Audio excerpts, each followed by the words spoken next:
Gen friends, I'm Major Gaurav Arya and you're watching the Chanakya Dialogues English. Neck deep in selling drugs. Pakistani army is not just a land mafia, it is also a big time drug dealer. Absolutely not. But the fact of the matter is, you must think about it. And let us both, all of us, together think about this. Why is it happening? Why are the Europeans burning the Quran time and again? Gen friends, I'm Major Gaurav Arya and you're watching the Chanakya Dialogues English. Like this video, subscribe to our channel and don't forget to press the bell icon. So friends, for a very long time you've been asking me, and I've been telling you this, that how does Pakistan, which is in such economic dire straits, Pakistan that has to return billions upon billions of dollars to the rest of the world, to IMF, to the World Bank, to the Asian Development Bank, and all its countries which Pakistan considers friendly, countries like China, US, Saudi Arabia, UAE, Pakistan has to return billions of dollars to each one of them. And yet, Pakistan knows how to make money to fund the Khalistan quote-unquote movement across the world, especially in Australia, US, UK and Canada. It has funds. Where does Pakistan manage the funds? And I have been telling you all along that this is narco-terrorism. Pakistan army and the Pakistani deep state is neck deep in selling drugs. Pakistani army is not just a land mafia, it is also a big time drug dealer. And they have, they have these contacts in Afghanistan, they get these drugs from Afghanistan. And there have been reports in the media that Pakistani army trucks have been used in the past for smuggling stuff into Pakistan from Afghanistan, so that nobody comes to know. They're done in proper army trucks. The corps commanders there get their kickbacks. They also take money from all these people who are smuggling drugs. And finally, there is this news item, and it's eye-opening. You see, this is Malik Mohammad Ahmad Khan. Malik Mohammad Ahmad Khan is Special Assistant on Defense to Pakistan's Prime Minister Shehbaz Sharif.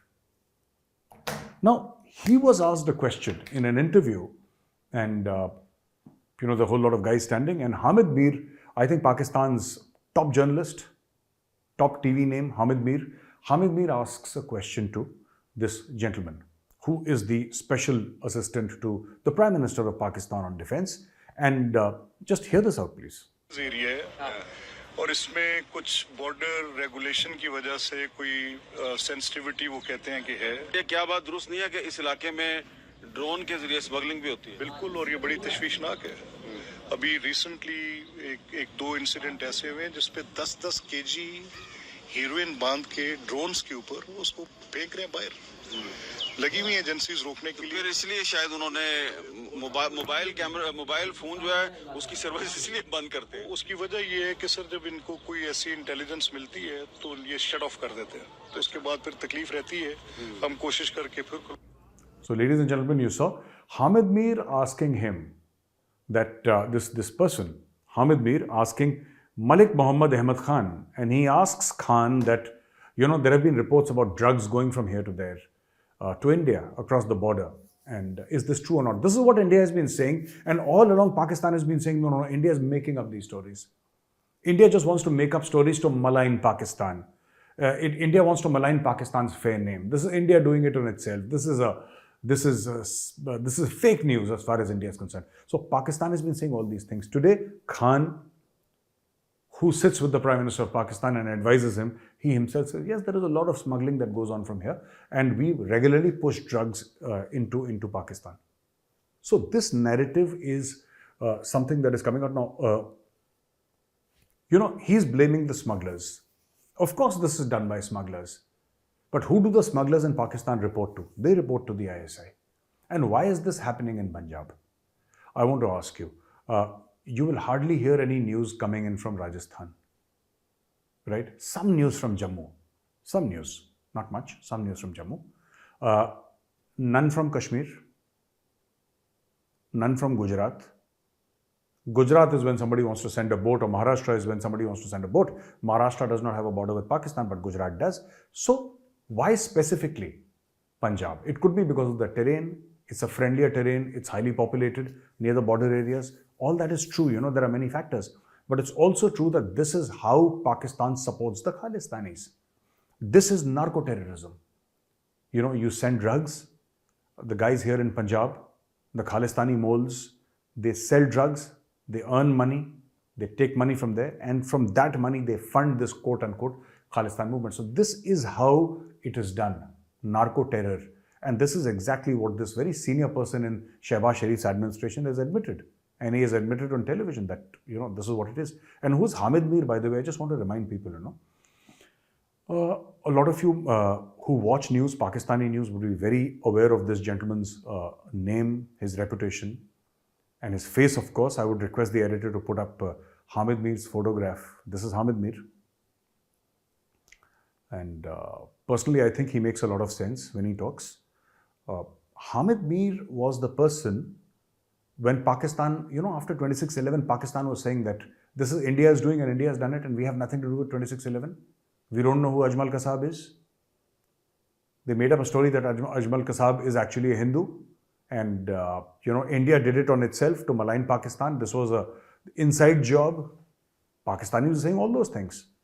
It was Hamid Mir who took a television camera and he went to the house of Ajmal Kasab and told the entire world that, hey, this is the house of Ajmal Kasab.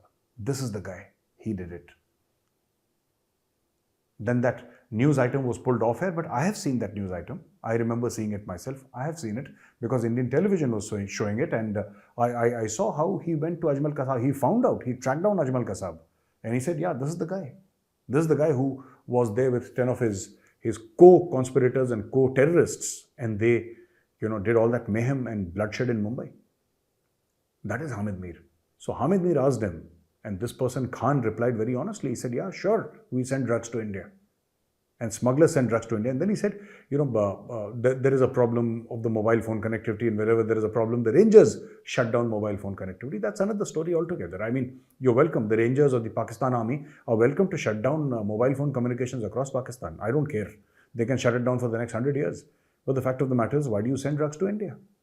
Why do you send drugs to India?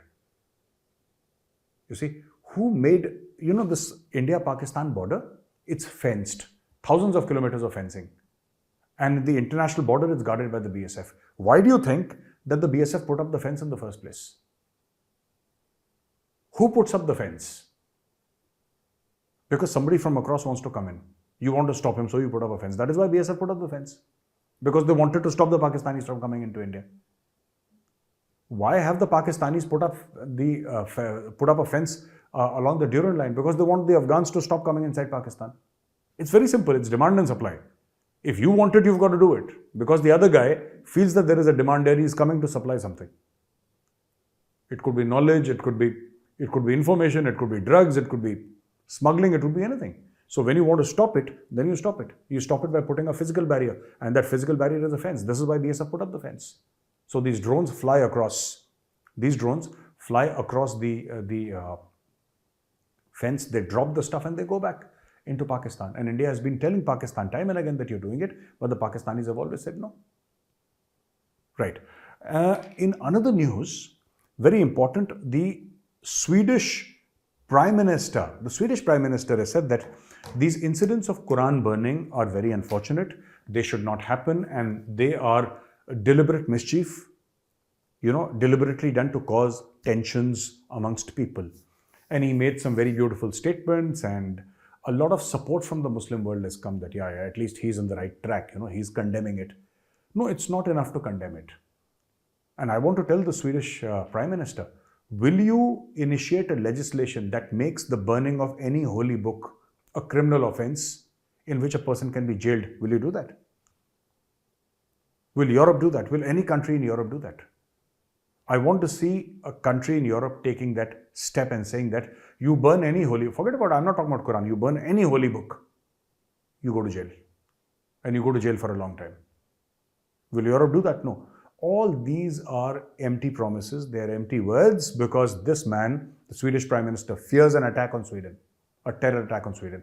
Because a terror attack happened when they made the cartoons of Prophet Muhammad. Charlie Hebdo, when they made the cartoon, there was a terror attack on their office. And I think a dozen odd journalists were killed by the terrorists. They just came there with bullets and they sprayed and they killed everybody.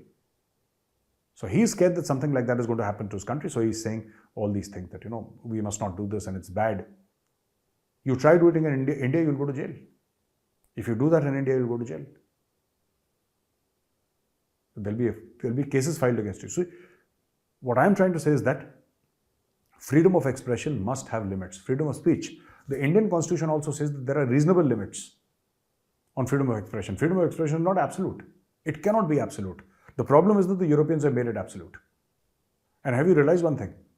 There are so many religions in this world. There is Hinduism, there is Islam, there is Sikhism, there is Christianity, there is Buddhism, there is Jainism, there is Shintoism, there is other religions in the world. Perhaps religions that you and I haven't heard about. It's very rarely, I'm not saying it has not happened. I'm not willing to make such a statement here. But all I'm saying is that it's very rare that apart from the Quran, any other holy book is burnt in Europe. Do you understand where I'm going with this? So friends, what I'm saying is that it is very rare that apart from the Quran, any other holy book is burnt. I'm not saying it has not been burnt in the past. All I'm saying is that it's rare. Burning of the Quran is common. Why are people burning the Quran? Why? What satisfaction does it give to the extreme right or to the fascists of Europe to burn the Quran? Why would you burn somebody's holy book? Right? So let's take 2 minutes and discuss this a little further. The reason why the Europeans are doing it is obviously they feel that, of course, this is to rile up the Muslims. This is to anger the Muslims. There is no doubt about that. They're doing it deliberately to anger the Muslims because I think Muslims are the only ones who object. Others will object, they'll write petitions and they'll tweet about it and they'll say this is very wrong. In case of Prophet Muhammad's cartoons, there was a physical attack and the burning of embassies and the assassination attempts. In case of Salman Rushdie, he wrote the satanic verses, and there have been very recently, as recent as last year, there was an attack on him. He lost one eye. So you insult the Prophet of Islam, you insult Islam or the Holy Book of Islam, somebody will attack you. That is the perception across the world, right? And it has happened so many times. It's not just a perception, it's a reality actually. It has happened so many times that, you do something, you make a cartoon of the Prophet and somebody will try and kill you. And if you have made the cartoon and they cannot kill you, they'll kill somebody else. Just, that lady who was killed outside the church, sometime back, if you remember that, I think in France or someplace, a lady was stabbed outside the church. And it wasn't her fault. She just died because she was a white Christian lady, so they just killed her for something. Having said that, it's absolutely wrong to desecrate any holy book, including the Quran. Absolutely not. But the fact of the matter is, you must think about it. And let us both, all of us, together think about this. Why is it happening? Why are the Europeans burning the Quran time and again? They might have burned the Holy Bible also. I'm not saying no. They might have burnt other holy books also in the past, which I'm not aware of. And I'm not saying they haven't. All I'm saying is that why do you hear time? And this incident of the Sweden Quran burning and then Denmark's Quran burning, and earlier also there were 3, 4, 5 cases of other people burning Qurans in other places. This is going to continue. This is my prediction. I have said this in the past. I said this almost 10 days back on this very platform, the Chanakya Dialogues English. And I'm going to put my neck out and say it again. This is going to happen again and again. This is just going to go forth and forth, back and forth. They'll just keep on doing this and there'll be a retaliation. Back, forth. They'll keep on burning the Quran. There'll be a retaliation. Now, there's going to be retaliation to this too. Inside Europe. So they burned the Swedish embassy in Iraq. That is one piece. That happened thousands of kilometers away. It's going to happen inside Europe. And these far-right people who are burning the Quran, they know that very well. They know it's going to happen. It's 110% going to happen. And they're going to do it again and again. So this is bad times for Europe. I think people should just learn to live in peace, all right? And Gao Feng is a Chinese lady who's run away from China, came to marry her Pakistani sweetheart. She landed up in the God-forsaken reaches of Khyber Pakhtunkhwa. She came through Gilgit, which is actually Indian territory, but illegally occupied by Pakistan. She came through Gilgit and she drove down from China. She came through Gilgit to meet her lover. And she's in Pakistan. And you see, there is a certain reason why all these things are happening here. And I was discussing with somebody whose name I will not take, and this gentleman has worked for the government for a very long time, a very senior person. And I said, sir, he's now retired, of course. And I said, sir, why is this happening? He says, Gaurav, I don't know. I don't know what are the reasons. We'll come to know only later, because I'm now not hooked on to what the government is saying. I've retired many, many years ago. But the fact of the matter is that women have been traditionally used for spying for thousands of years. The Indians have done it. We have done it. It has been done in Europe. It's been done in all the civilizations. When I say Europe, I mean Greece, and I mean Rome and all that, because England was hardly a civilization. England is very recent. But all the old civilizations, women were used as spies. And this is nothing new. India has done it. In ancient India, there were women spies. And it is generally believed that women are non-threatening. It's generally believed that women will not do anything that is... That is the perception. Women can be, in fact, I'll tell you, women are more dangerous than men. I'm saying this, that women are more dangerous than men when it comes to executing a mission. But the public perception is that women are helpless. The public perception is that, or generally it is a social, if I can say, social perception that women are harmless. They are not. They are absolutely not harmless. All right? But this is why you push in women spies. So we'll come to know the story of Gaofeng later. We don't know much. It happened only 48 hours earlier. But the fact of the matter is, Gaofeng is now in Pakistan, and you'll see more of these, women playing, women on TikTok going here, and women on Ludo going here, and women on PUBG going here, and Snapchat going here. All that nonsense will happen. And it's going to keep on increasing, because this is a trend that has been set. To what effect? We'll only come to know later. So ladies and gentlemen, thank you very much for watching this video. If you like this video, press like, subscribe to our channel, and don't forget to press the bell icon. Jai Hind, Vande Mataram, Bharat Mata Ki Jai.